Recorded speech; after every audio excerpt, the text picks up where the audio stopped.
All right, for your next installment, we've got Don't Hack My Pumpjack by a cybersecurity engineer from Fortress. And this will be an introductory session to OT and ICS and a case study on how you can modernize all of your oil production processes. All right, Jace Powell, everybody. Got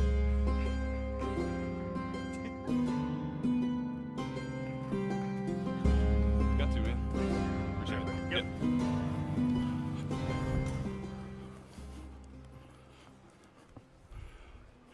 All right. Hello there. Mic coming in. Testing 1, 2, 3. Testing. There we are. Hello there. Welcome to Don't Hack My Pumpjack. I think I won the award for longest talk title, so apologies there. We'll just keep it to Don't Hack My Pumpjack. So before we get started, a little intro. My name is Jace Powell. I'm a senior cybersecurity engineer at Fortress. I work on the internal R&D team. Also a fourth generation oil field worker. So I've had positions such as roughneck, roustabout, pumper. These are all jobs that maintain the equipment we're going to talk about today. Last position I had in the oil field, I was a safety manager. So just responsible for just safe operations and OSHA stuff and all the not fun stuff. And standard disclaimer, of course, opinions are my own, not those of my employer. So a little bit about the agenda today. Number one, we're going to talk about the legacy oil production process. I call it legacy because it's completely offline, no computerized equipment. We're just going to learn how the process works, right? Because with ICS security, that's really critical to securing systems is understanding how the process works in the first place. After that, we're going to talk about some modernization, so how the introduction of computerized devices and networks and sensors and all this stuff has improved the process. Then we're going to talk about some of the security risks that are involved in that too.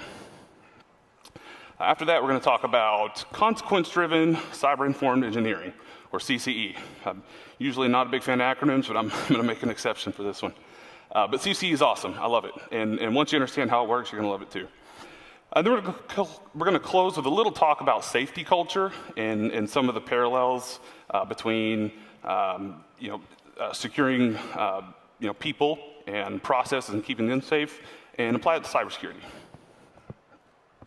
All right, so a little background on kind of the entire life cycle or supply chain of oil and gas. So, here on the left side, you've got kind of the just exploratory, companies are just trying to find where oil is underground.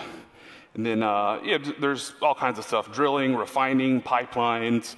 And then on the far right is just some of the end uses and consumption of these petroleum products. So, fueling up your car with gas, airplanes, trains, ships, power plants, power generation, stuff like that.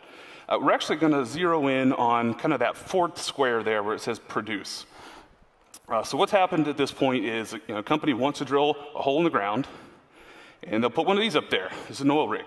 And all this thing does is drills a hole straight in the ground pretty much. Now some of the new rigs now, they're able to steer the drill bit and actually travel along some of the oil formations underground horizontally.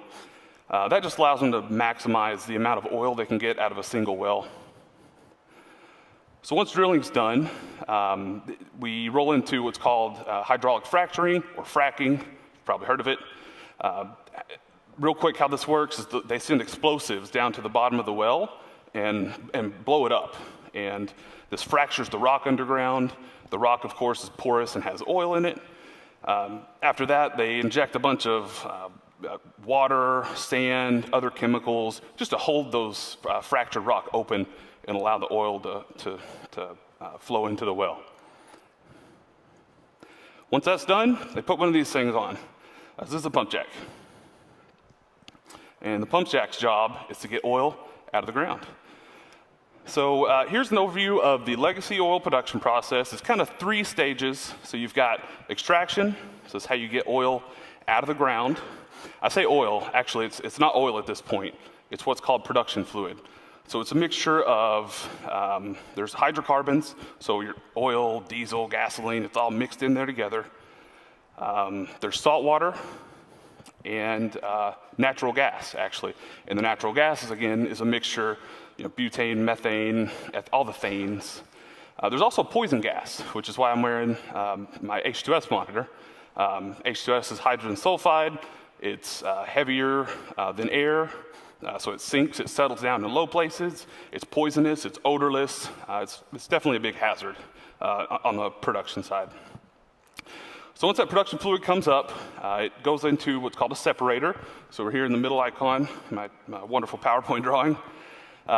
What this does is it separates that production fluid into gas, oil, and water, and then sends those out to wherever they need to go.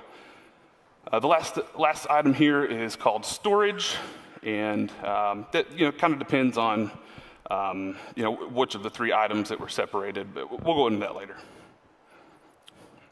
All right, pump jacks. So all a pump jack does is takes a motor, right, the rotational motion of the motor, turns it into that reciprocating up and down motion, okay? It's operating the pump, way down at the bottom of the well. You can see here in this picture, just kind of on the far left, there's some boxes, right? That's gonna be like your power hookup. There's a control unit there. So inside, a lot of times, there's like a PLC, which is a programmable logic controller, or an RTU.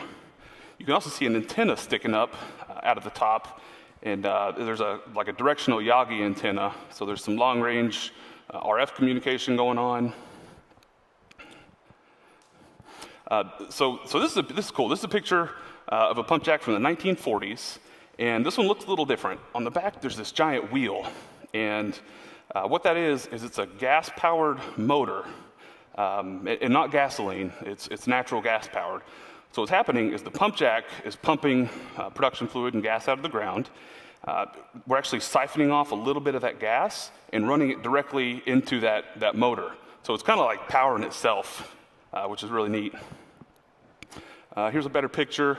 You can just see that red circle on the left. The motor's a little further back on the pump jack.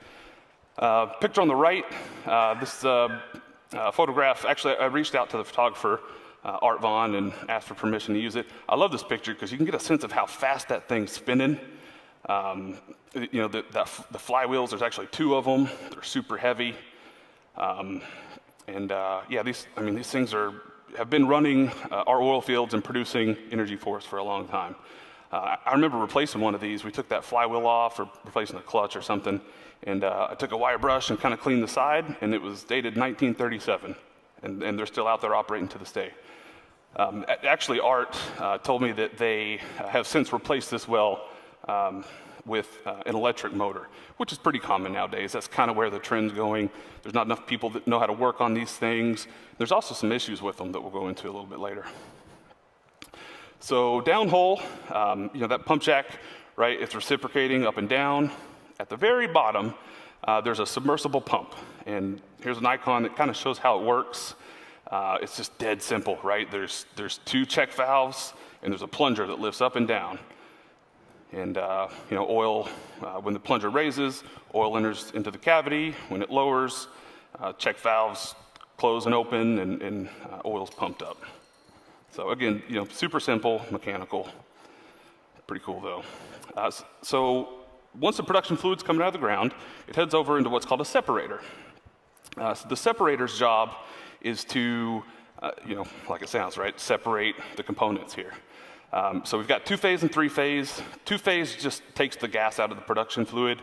Three-phase takes the gas out, but you've also got the water and oil that will separate over time, right? If you've ever had like salad dressing, you shake it up, sit it down, over time it'll separate. And that's kind of the same process that goes on here. In order to speed up the separation of that gas and water emulsion, a lot of times we use gas burners. So kind of the same idea here. We'll take a little bit of gas coming off the well and use it as fuel in a burner. So there's a flame burning in this thing. There's a tube that kind of goes inside, and then there's an exhaust up top. So here's a picture of some kind of a failure of a separator. You can see this yellow stuff shooting out the side is it's probably oil. It might even just be regular production fluid at this point. This is kind of a big deal because what's happened, or what's had to happen, is they've had to shut down all the wells and that are feeding into the separator. So they shut those off, they come over to the separator, and it's kind of hard to see, but just to the left of the separator, there's a guy in a hard hat, and he looks like he's actually shutting off the inlet to this thing. This is probably like a gasket failure or something simple. It could have been an overpressure event. That's pretty common. All right, and finally we've got storage and disposal. So, oil, water, and gas, they're all going in different directions. Oil will go into a tank battery, as you can see behind me, and that just collects oil, and then a truck will come and take it away. Natural gas, that'll go to a compressor station. There's some processing and scrubbers and all that stuff that happens. We're not going to go too deep into that. And water.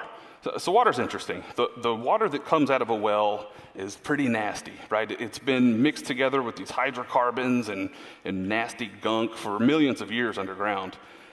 So when we separate it, that's not a purification process. It's still water, or it's still salt water, and it's got nasty stuff in it. So it's hard to find uses for this water. They've actually found ways now to use that water in hydraulic fracturing operations, which is a good chance to recycle. But usually what they'll do to dispose of it is they'll actually pump it down in an old oil well, and an old oil well that no longer produces oil, and just to safely dispose of it. Cool, yeah, so that's all there is to it. That's the legacy oil production process. So again, we've got extraction, separation, and storage. But there were problems, right? Mainly, this system was an open control loop, meaning as the system's operating, it doesn't have any context or awareness of what's going on. When pumpjacks are operating, they don't know if there's an issue with the separator or if there's a leak or some kind of, any issue. There's no context. So, these things will keep running until somebody shuts them off or until something breaks. They're also a bit unreliable, so anytime it rained, all of those gas motors would die. You'd have to go out there and restart them. Kind of a pain in the butt. Also not a lot of monitoring here. So we didn't have any idea how much oil each individual well was making a lot of times, what's the ratio of oil and water, just stuff that you want to know if you're operating an oil well. So the idea here with oil production is to maximize the amount of money that you can make out of a well. So we came up with, not we, but the industry at the time came up with kind of some automation, if you can call it that. One example is an electromechanical timer, right? So this is just a physical timer that turns, and it makes contact at a certain time, turns on an electric motor, and then it turns off. Pretty simple. This is a round paper chart, and it's connected to a pressure sensor. And as it turns and as pressure changes, there's it's almost like a record, and it draws on the paper as pressure changes. That way you can manually review it and keep track of how your system's performing over time. Okay, this is cool. So this is a research paper from the 1960s, I think it was 1969. And somebody had invented, let's see what they call it. It's a flapper-style flow indicator. So as oil's coming out of the well, there's a flapper that would make contact with an electric circuit, and it would light up a light in a little pump house. So it's pretty cool. You could be in a little doghouse and kind of have all your little lights and see how everything's working. It's pretty cool. Pretty cool technology for 1969. So as technology is changing and improving over time, computers become cheaper and more powerful and smaller, kind of lead to where we are today with oil production. First and foremost, we've closed the control loop. So we've got digital sensors that are downhole at the wellhead, on the separator. They're checking temperature, pressure, flow, all of these important things that you need to understand how your system's performing. Yeah, picture here at top. There's it's like looks like an RTU or some kind of a controller, where the pumper can interact and kind of see how the well's operating. So here's a picture of an electric submersible pump, or ESP. These are actually replacing pump jacks now. Pump jack is just a huge mechanical contraption that all it's doing is operating a pump at the bottom, right? So if we can remove that and just put in a small pump, the diameter of the well down at the bottom, and it's just an electric pump, right? You can pump fluids up more reliably and actually get a lot more data from the well at the same time. Along with that, all these improvements and new technology, of course, they need to talk to each other, right? So we've got a network of devices. And if you're familiar with the Purdue model, these are 0, 1, maybe 2 level stuff. So this picture here is an example of a pump jack controller. So inside there's a PLC. It's receiving information from various sensors and flow meters and things like that. This is an ultrasonic depth sensor. So this tank here, there's some kind of chemical they're having to pump into the well, probably to help with some paraffin wax or something like that builds up. But you need to know what your levels are over time, right? So yeah, that's kind of what these things are for. There's also cameras, all kinds of stuff. These are valve actuators, these little green things here in the middle. So again, they can be remotely operated and controlled. You'll also notice that on top of each one, there's a red gate valve, and that serves a few purposes. Number one, if your valve actuator needs to be serviced or goes offline, you can close top and bottom, and then remove it, replace it, good to go. Also, in the event of some kind of a cyber-enabled attack, it's vital to have manual controls to all these automated processes. So this is a good example of that.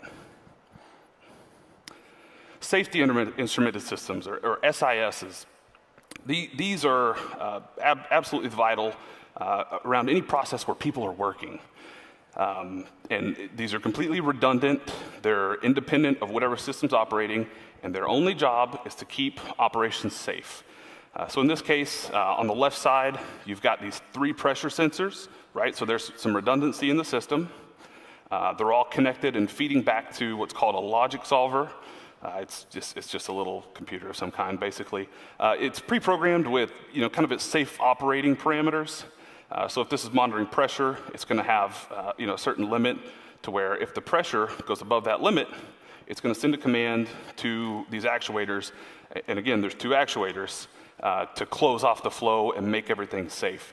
Usually you're seeing these things when there's a threat to people or critical processes to the business. So these devices, again, they're networked, they're talking to each other, all kinds of protocols. There's a few up there, Modbus, Ethernet IP, a lot of vendor proprietary protocols where there's not a lot of documentation on what's in the packets and how they work.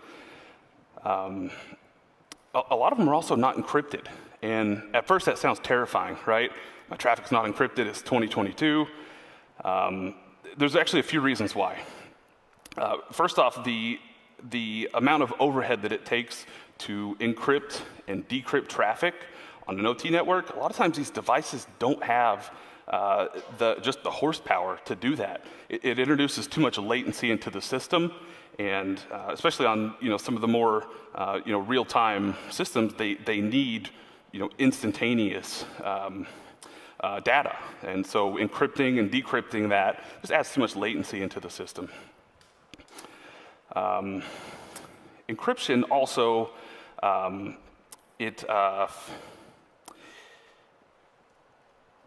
can be used as an advantage because if you have plain text traffic, what that allows you to do is understand a baseline of what's going on, right? We do this in cybersecurity with things like deep packet inspection, where we want to have that visibility and understand, like what's your actual traffic look like.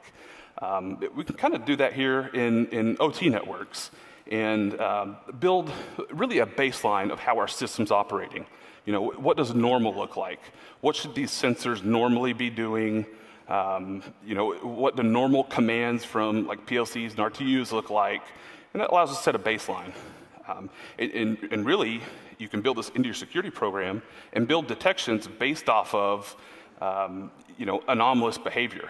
So again, there's not a lot of encryption, but it's not necessarily a bad thing from a security perspective. Vendor appliances. So these are finding their way in there everywhere. This is a piece of hardware that's manufactured and sold to oil production companies to monitor and control the operation of a pump jack. And I think a lot of you probably noticed that's a Raspberry Pi. I mean, it's a nightmare to have that on your OT network, in my opinion. First off, it's not ruggedized. There's no conformal coating. There's no dust protection, so it's an issue in and of itself. On the security side, I mean, when's the last time, do you think they're patching Raspberry Pis on their network pretty often? I think not. Raspberry Pis also have two NICs, right? Two network interface cards. There's Ethernet and Wi-Fi. So, you know, dual home devices are absolutely a threat. It's an attack vector and also an exfiltration vector. So just stuff like this tends to find its way into networks nowadays. So let's talk about what's really at risk here. I think that we all need to have a baseline understanding and agreement that oil production is distributed critical infrastructure. You know, there's been all this attention on the electric grid, rightfully so. You know, NERC-CIP compliance, NATF, FERC, like, you know, all these regulations and frameworks and bodies that are designed to help secure the power grid. But oil and gas, and specifically oil production, has not had that kind of attention. And I mean, oil and gas are just, you know, intertwined with each other, right? You need oil to make electricity. You need electricity to make oil. You can kind of see the chart here. I think the blue is natural gas, so that's a significant portion of where our electricity comes from today. I didn't know this doing research. A lot of our medicine nowadays comes from hydrocarbons, like antihistamines, ointments, cough syrups. The manufacture of a lot of prescription medications needs hydrocarbon. So again, I consider it critical infrastructure. I certainly hope the industry starts to look at it that way. Typically, upstream production has not received a lot of the same attention. It really is the first link in the supply chain for electricity, fuel, some medicine, stuff like that.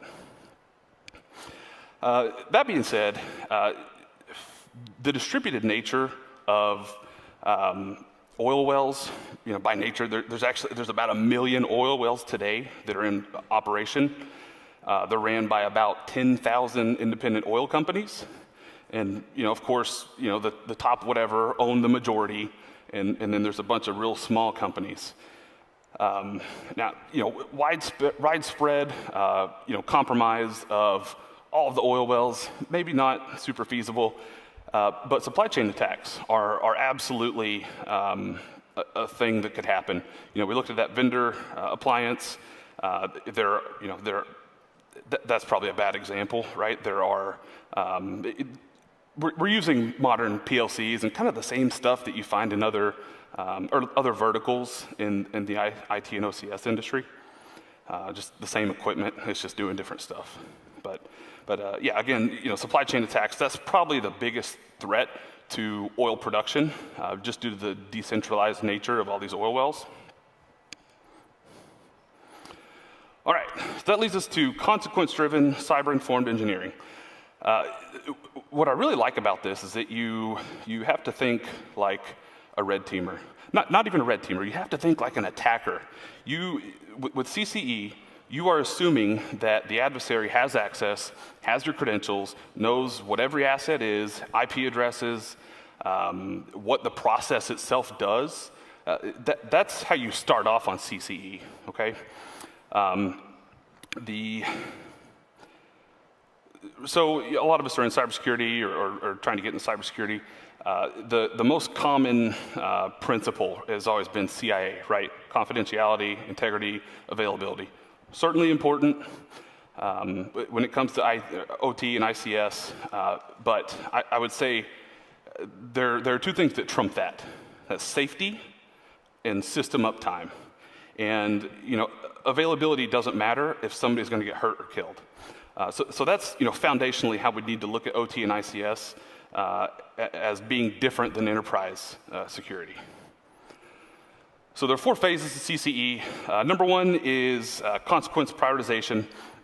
Basically, real quick, what this is you look at like the doomsday worst case scenario. What's the worst that could happen if that attacker had all the access, all the means? What could they actually do to the system? And typically, your biggest HCEs are going to be things like making stuff explode, or killing people, or bringing entire systems offline. After that, there's some prioritization that happens. You roll into phase 2, which is system of systems analysis. Basically what this is you're looking at that event, and you're saying, okay, well, what's all the equipment involved in that? Is it, okay, there's a PLC, a couple sensors, learning about how the system works, which is kind of why we talked about the legacy oil and gas production stuff. But you also learn about everything around it. So not only what devices, but what networks are they on?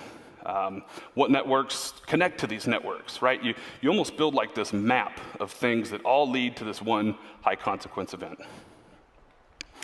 After that is consequence-based targeting. So that's where you're looking at this high consequence event. You've got your kind of tree of all these interconnected systems and networks, and you develop methods to how an attacker could penetrate and get in there to your sensitive stuff.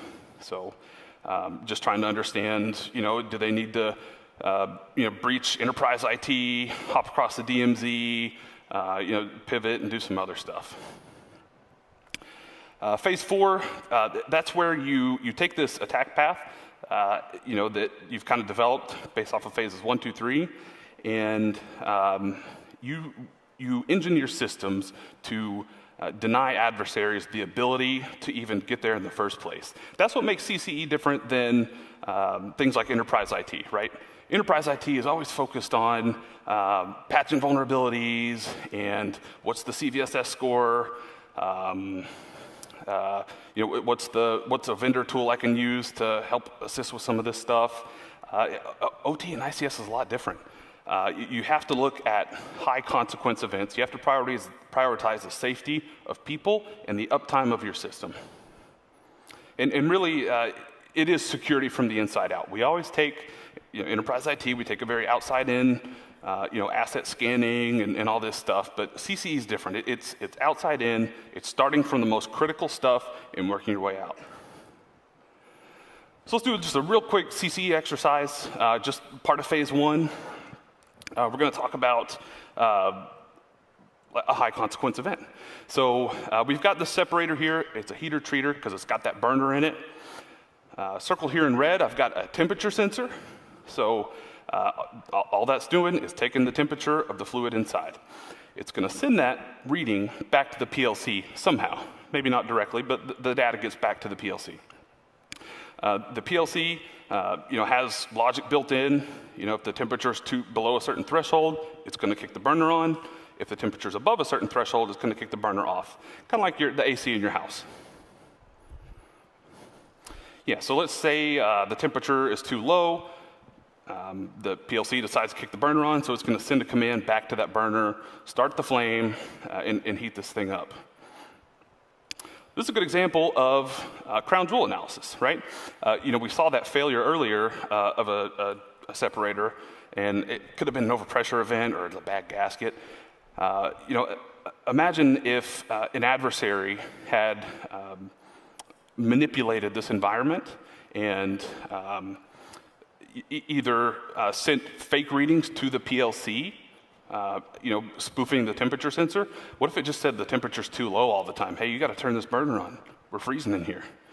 That would fool the PLC and it would kick the burner on. And if you leave a burner running hot and long enough, it will cause a failure.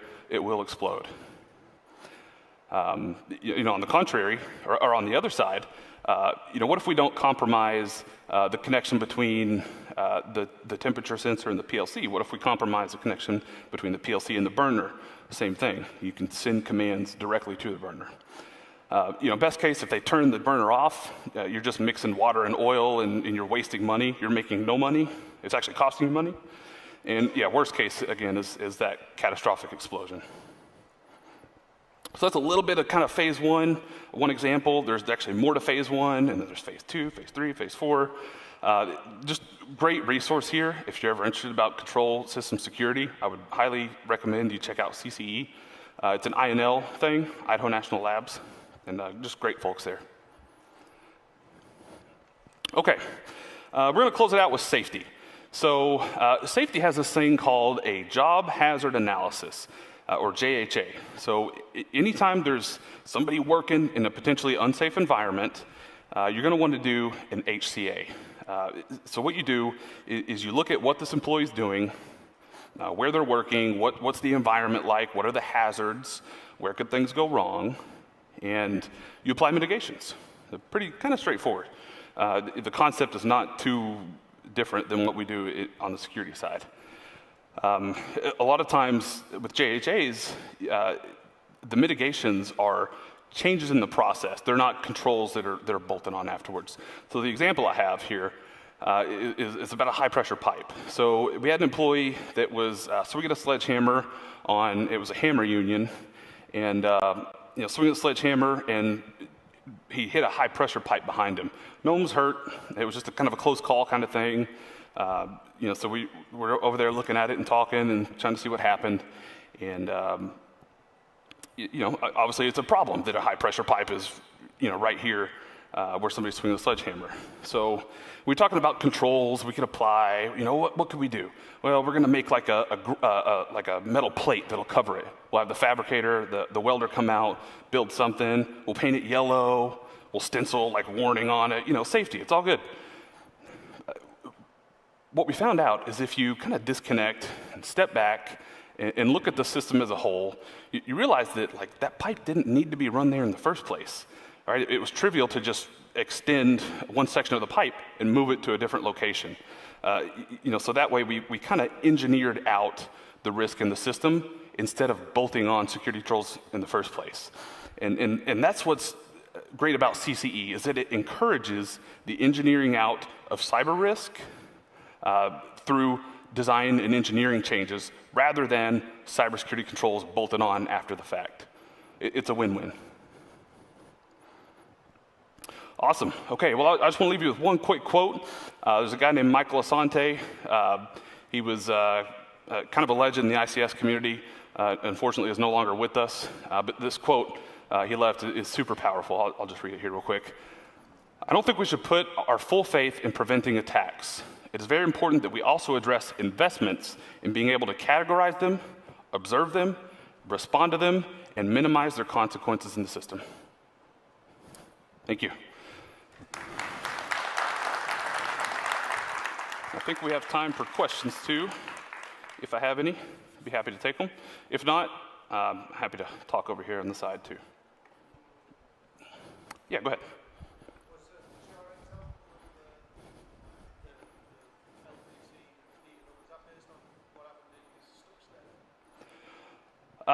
It's not.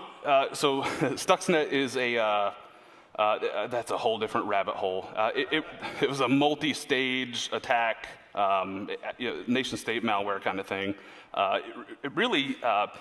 CCE is in a way designed, I don't want to say to prevent Stuxnet or Stuxnet-style attacks, because let's face it, a sophisticated adversary is going to get into your systems. If an adversarial country or government wants to get somewhere, they've got the manpower, they've got the money, they've got the time. We need to build systems to where we're assuming this stuff happens. We need to engineer the systems to be safe. Okay, any other questions? Yes, sir. In your experience, are the ICS vendors getting any better about building cybersecurity into their systems? Yes and no. There's definitely been great improvements from the vendor community. From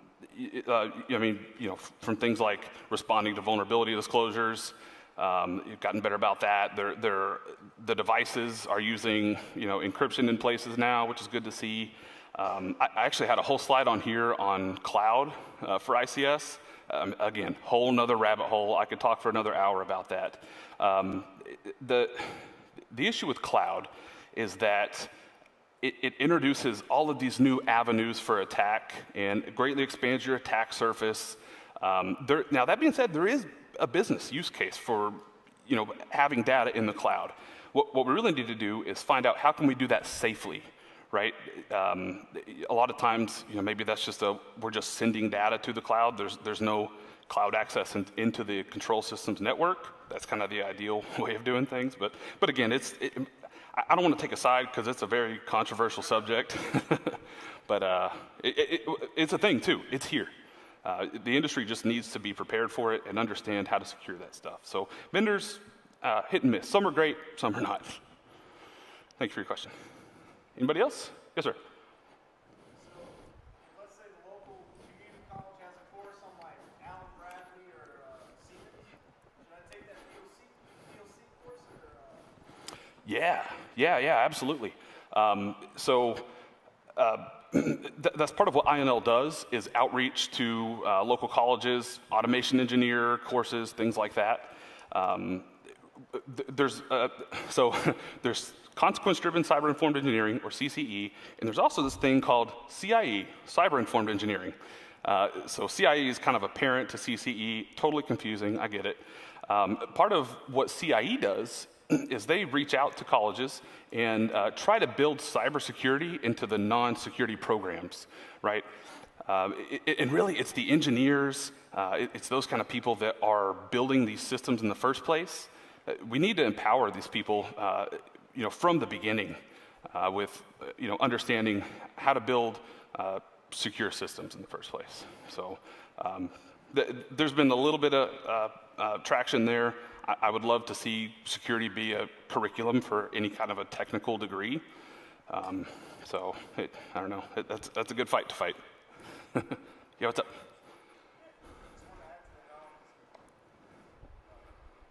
Thanks. Okay, so Valencia College, right? I went for trade school there. I got a couple certs in industrial controls. The problem is now they have like an AS degree and it says like building automation, controlling the HVAC, and then they have like a PLC course as well. I'm wondering if I'm wasting my time trying to pursue that versus going cybersecurity, or should I just leverage the trade skill background I have and just go after some certs and just apply for these jobs? What are your goals? What are your career goals? Since I have the trade skill background, I don't want to lose that entirely.